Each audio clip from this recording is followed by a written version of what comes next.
창세기 29장 1절부터 20절까지의 말씀을 교독하겠습니다. 29장 1절. 야곱이 길을 떠나 동방 사람의 땅에 이르러 본즉 들에 우물이 있고 그 곁에 양 셋 떼가 누웠으니 이는 목자들이 그 우물에서 양 떼에게 물을 먹임이라. 큰 돌로 우물 아기를 덮었다가 모든 떼가 모이면 그들이 우물아기에서 돌을 옮기고 그 양떼에게 물을 먹이고는 우물아기 그 자리에 다시 그 돌을 덮더라.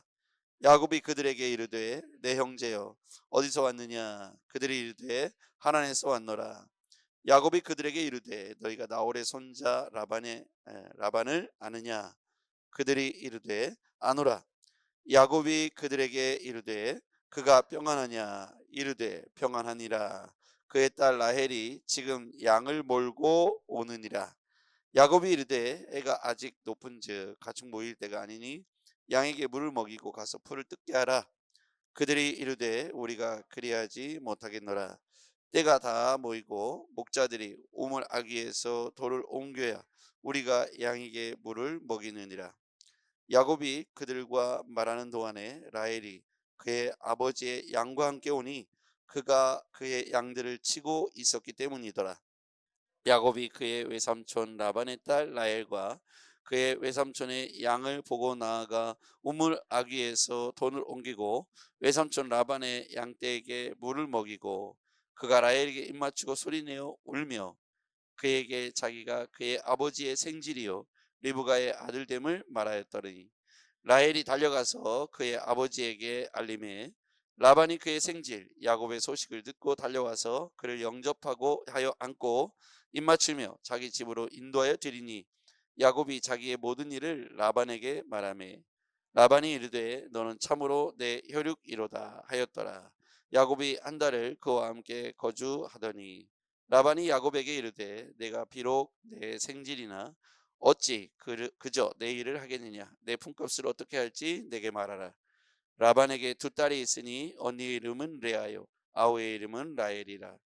레아는 시력이 약하고 라헬은 곱고 아리따우니 야곱이 라헬을 더 사랑함으로 대답하되 내가 외삼촌의 작은 딸 라헬을 위하여 외삼촌에게 7년을 섬기리이다.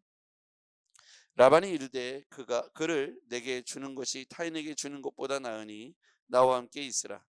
야곱이 라헬을 위하여 7년 동안 라반을 섬겼으나 그를 사랑하는 까닭에 7년을 며칠같이 여겼더라. 아멘. 할렐루야. 네, 오늘 하루도 하나님과 동행하는 복된 하루 되기를 주의 이름으로 축복합니다. 네, 역사는 누가 주관하는가? 주관자 전능하신 하나님께서 오늘도 우연처럼 라헬과 만나게 하시고 그리고 그 모든 일들을 통해서 하나님이 한 방향으로 약속을 이루어 가시는 것을 보게 됩니다. 그래서 하나님이 약속하신 분도 하나님이시고 그 아브라함 때 약속하신 것 그리고 이삭 그리고 야곱 때 이제 드디어 하나님께서 그 일을 이루어 가시죠. 이삭에게도 하나님께서 동족에게서 가난 여인 중에 배필을 구하지 말고 동족에게서 구해 오라 그렇게 해서 구한 사람이 며느리가 아브라함의 며느리 이삭의 아내가 바로 리브가이죠. 오늘은 야곱이 그 세 번째 족장이지 않습니까? 아브라함, 이삭, 그다음에 야곱. 야곱이 이제 자기의 배필을 구하게 되는데 외삼촌 라반의 집으로 향하다가 거기에서 우연히 양에게 물을 먹이러 나오는 라헬과 마주대하게 되죠. 그럼 하나님께서 이 모든 것에 타이밍을 정하시고 야곱이 도착하는 시간쯤에 굉장히 먼 거리예요. 850km니까 여러분 생각해 보세요. 거의 두 달을 걸어가야 갈 수 있는 거리입니다. 근데 하필 그날 그 시간에 라헬이 도착할 시간에 맞춰서 우물가에 아버지의 양떼를 몰고 가서 양에게 먹이를 이렇게 물을 마시게 하는 시간적 타이밍을 보면 정확하게 계산된 것처럼 절묘하게 그 자리에서 마주치게 되죠. 그 모든 일들을 볼 때 하나님의 섭리하심, 이끄심, 인도하심에 대해서 우리가 다시 한번 묵상할 수 있겠습니다. 오늘 말씀으로 돌아가서 한번 같이 보겠습니다. 1절입니다. 야곱이 길을 떠나 동방 사람의 땅에 이르러 본즉 들에 우물이 있고 그 곁에 양 세 떼가 누워 있으니 이는 목자들이 그 우물에서 양떼에게 물을 먹임이라. 큰 돌로 우물 아귀를 덮었다가 모든 떼가 모이면 그들이 우물 아귀에서 돌을 옮기고 그 양떼에게 물을 먹이고는 우물 아귀 그 자리에서 다시 그 돌을 덮더라. 이때 야곱이 이제 여기 도착해서 보니까 우물 아귀에다가 입구에다가 돌을 막아놓고 아무도 못 먹게 하는 거예요. 이 귀하니까, 당시에 우물은 생명의 젖줄이니까 양떼들을 먹이려면 반드시 여기에서 함께 이 물을 마셔야 되는 거죠. 그러니까 이 아귀를 딱 덮어놨어요. 그리고 덮어놓은 상태에서 누가 먼저 왔다고 먹을 수 없고, 다 같이 양떼들이 모였을 때 한 번에 돌을 옮겨놓고, 그리고 나서 양떼에게 이 물을 먹이는 것이 당시의 규칙이었다는 거죠. 그래서 하나님께서는 이 상황에 야곱이 도착하게 하시고, 그럼 우리가 이제 상상해 올 수 있지 않습니까? 과연 하나님께서는 왜 야곱을 그때의 그곳에 보내셨을까? 하나님은 지금 야곱이 누구를 만나야 되는 겁니까? 예, 라헬을 만나는 거잖아요. 라헬을 만나게. 그러면 이제 생각해 보세요. 우리가 역사의 한 축을 쭉 길게 볼게요. 자, 아브라함 때 약속을 주기 위해서 독자 이삭에 대한, 그리고 하나님께 제물로 드릴 수 있는, 하나님 먼저 하나님 앞에 순종하는 것에 대한 테스트 과정이 있었죠. 하나님이 시험하시려고 독자 이삭을 느지막하게 주셨고 약속을 주셨지만, 그 느지막하게 얻은 귀한 아들, 100세 낳은 아들 이 이삭을 하나님께 드릴 수 있느냐 했을 때 아브라함 그 시험마저 통과하죠. 그래서 하나님이 아브라함을 믿음의 조상으로 인정하시고 대대손손 자손들에게도 하나님 복을 주시는 거예요. 그러니까 믿음의 조상이 되면, 믿음의 명문가문이 되면 그 자손들은 그 조상으로 말미암아 복을 얻게 되는 것이죠. 예, 하늘의 별과 같이 바닷가의 모래알 같이 자녀들에게도 복을 주시겠다. 그래서 그것이 이어집니다. 이삭 때에는 아버지 아브라함 때 배운 대로 자기의 자기의 며느리 야곱의 아내를 구할 때 동일한 조건으로 야곱에게 가르치죠. 절대로 가나안 여인 중에 구하면 안 된다. 이유가 있죠. 가나안 여인 중에 구하면 약속의 자녀에서 깨지기 때문입니다. 그래서 믿음의 대를 잇기 위하여, 이 믿음의 신앙과 전통을 잇기 위해서 동족에게서 며느리를 구하도록 야곱을 설득하죠. 야곱은 이 이야기를 마음에 담아 두었을 거예요. 근데 보면 아브라함도 자기 아내 사라를 누이라고 거짓말을 하죠.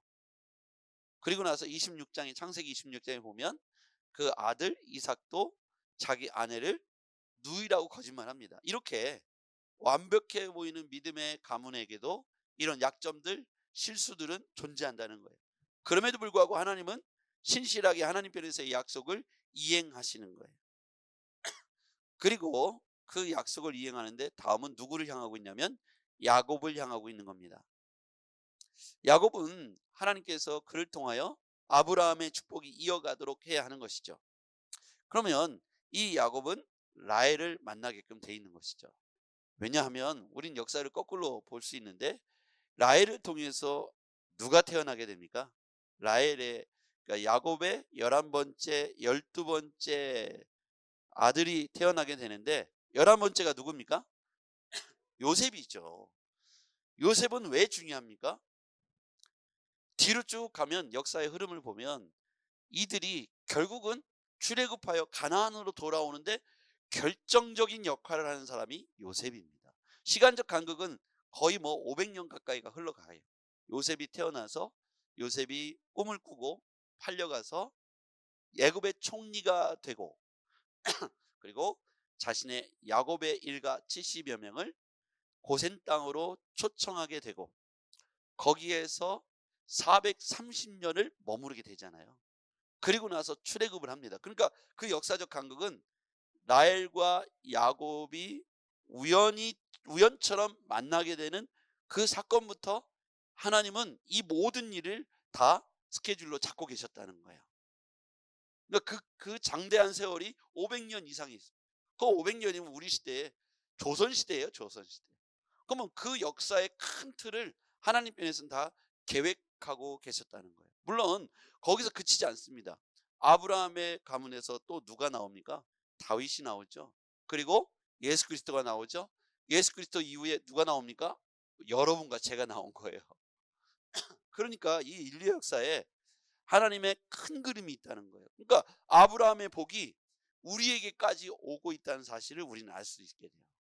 아브라함의 복이 철저히 계산되어서 이삭에게, 야곱에게, 이 라헬을 만나는 이 사건은 우연처럼 막 그림이 착착착착 퍼즐처럼 맞아가는데, 이것은 수천 년의 역사를 주관하시는 전능하신 하나님의 놀라운 큰 그림, 계획 가운데 있는 한 작은 퍼즐입니다. 이게 오늘 맞춰지는 것을 보면 우리의 삶에도 그 하나님의 인도하심과 섭리의 흐름은 여전히 동일하게 지금도 운행하고 있다는 것이죠. 그러니까 오늘 여러분이 만나게 되는 작은 사건들이 마치 야곱과 라헬이 우연처럼 만나게 되는 사건처럼 하나님께서 아브라함의 자손들에게 주시는 하나님의 예비됨, 인도하심, 섭리하심을 오늘도 경험하게 될 것입니다. 그러니까 우리가 만나게 되는 어떤 일들이 훗날 지금 우리가 후세대에 그 출애굽의 역사까지도 이 라헬과 이 야곱의 만남이 결코 단순하지 않다. 왜냐하면 그들이 낳게 될, 이제 레아를 통해서 낳게 될 아들들도 있지만 이 라헬을 통해서 11번째 12번째 지파의 조상이 되는 요셉과 베냐민을 얻게 되잖아요. 11번째 아들인 요셉은 굉장히 중요한 역할을 이스라엘 역사에 하지 않습니까? 그래서 요셉이 총리가 되고, 그리고 출애굽하는 과정에서 출애굽, 그러니까 요셉이 총리가 되었을 때의 기준으로 해서 그 이제 출애굽할 때를 보면 거의 400년 후에 됩니다. 그러니까 70명이 고센 땅 이집트 땅에 분할받아서 왔죠. 거긴 나일강 삼각주의 가장 비옥한 땅이 바로 고센 땅이에요. 그 70명이었는데 떠날 때는 수백만 명으로 늘어나게 되잖아요. 그러니까 그 모든 것들이 이 고센 땅 이집트는 당시 히브리 민족에 있어서의 인큐베이터다. 역사가들은 그렇게 해석합니다. 그러니까 야곱의 일가가 출애굽하는 과정은 약 500년이 걸릴 수 있어요. 근데 거기에서 야곱의 요 한 사람, 야곱이 혼자 도망해가지고 지금 외삼촌 라반의 집으로 가잖아요. 그렇지 않습니까? 혼자 포를 단신으로 가서 라헬을 지금 만나는 거예요. 둘의 만남이 훗날은 수백만 명이 되는 거예요. 그러니까 아브라함의 약속, 하늘의 별과 같이 라는 표현이 맞는 거죠. 500년 만에 수백만 명이 돼서 약속의 땅 가나안으로 들어와서 정복전쟁이 시작되죠. 그러니까 이 대서사시에 오늘 라헬과의 만남이 우연처럼 들판에서 이루어지지만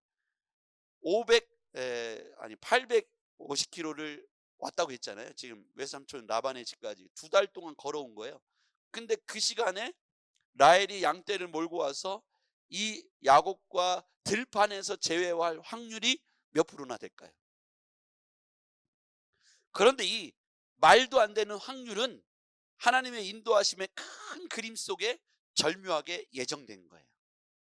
그러니까 우리는 이 역사를 쭉 훑어보니까 이게 지금 단순한 순간이 아니라 이들의 만남은 역사의 역사적인 만남인 거예요. 이거는 하나님의 위대한 일하심인 거예요.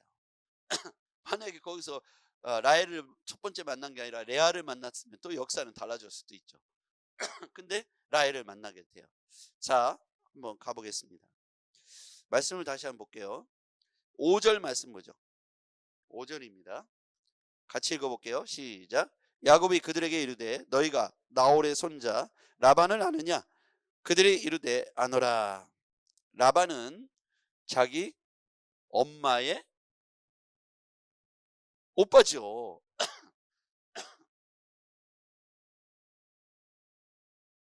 이때 라헬에 대한 존재를 모릅니다. 그렇죠? 외삼촌 라반의 안부를 묻죠. 6절 시작. 야곱이 그들에게 이르되 그가 평안하냐? 이르되 평안하니라. 그의 딸 라헬이 지금 양을 몰고 오느니라. 여기서 중요한 단어는 뭐냐면 지금. 그의 딸 라헬이 지금 양을 몰고 오느니라. 거기 우물가에 그 목동들이 양을 치려고 이렇게 모였습니다. 이제 물을 먹기 위해서 한꺼번에 모여야 되니까 지금 모여서 기다리고 있는 거예요. 다 모일 때까지. 왜냐하면 다 모여야만 이 돌을 옮겨놓고 한 날 한시에 한 번에 양들을 먹일 줘야 되는 거예요. 누구든지 와서 이 돌을 옮길 수가 없는 거예요. 이게 규칙이었어요. 그래서 지금 사실은 이들은 누굴 기다리고 있는 거예요? 라반네 식구 라헬을 기다리고 있는 거예요. 그 사실은 야곱은 모르고 외삼촌 라반의 이야기를 묻는 거죠. 안전하시냐, 안녕하시냐, 내가 그의 조카다, 이런 얘기를 합니다. 근데 이 목자들이 뭐라고 얘기합니까? 지금 라헬이 오고 있느니라. 거예요. 이 모든 일들을 볼 때, 야, 이거 소름 돋는 일인 거예요. 850km를 걸어서 2달 만에 딱 외삼촌 라반의 집에 혼자 왔는데 지금 말을 딱 외삼촌, 내가 우리 외삼촌 라반의 조카요, 외삼촌 라반은 안녕하시오 라고 말했더니 지금 그의 딸 라헬이 오고 있느니라. 이 모든 과정을 보면 마치 이런 게 느껴지지 않아요? 전능하신 하나님께서 우리를 지켜보고 계시는 시선. 그러니까 인류의 역사는, 우린 그 뒤에까지 제가 쭉 말씀드렸는데 500년 역사까지요. 그런데 이런 모든 일들을 볼 때 한순간 한순간 한순간들이 우연히 온 것이 아니라 전능하신 하나님의 시선, 개입하심, 인도하심, 섭리하심, 그것들이 다 녹여 있는 게 오늘 우리의 하루라는 거예요. 그러니까 우리 하루가 단순한 게 아니에요. 우연처럼 온 게 아니에요. 하나님께서 그 모든 일들을 이끌어가고 계시다. 지금도 하나님의 거룩한 시선이, 전능하신 하나님의 시선이 우리를 향하고 있다. 하나님의 손길이 우리를 향하고 있다. 그것을 신뢰하고 오늘 하루를 주님과 동행하는 복된 하루가 되길 바랍니다. 기도하겠습니다. 전능하신 아버지 하나님, 외삼촌 라반을 만나기 위하여 850km를 걸어가 2달 만에 라헬을 들판에서 만나게 되는 역사적인 사건을 보게 됩니다. 하나님, 이 모든 것에 섭리하셨고 이끌어 가시며 주관자 되시고 주권자 되심을 고백합니다. 그러므로 우리의 한날이 그저 한날이 아니라, 우연처럼 다가오는 한날이 아니라 예비되고 준비되고 이끌어 가시는 하나님의 귀한 날인 줄 믿습니다. 예수님의 이름으로 기도했습니다. 아멘.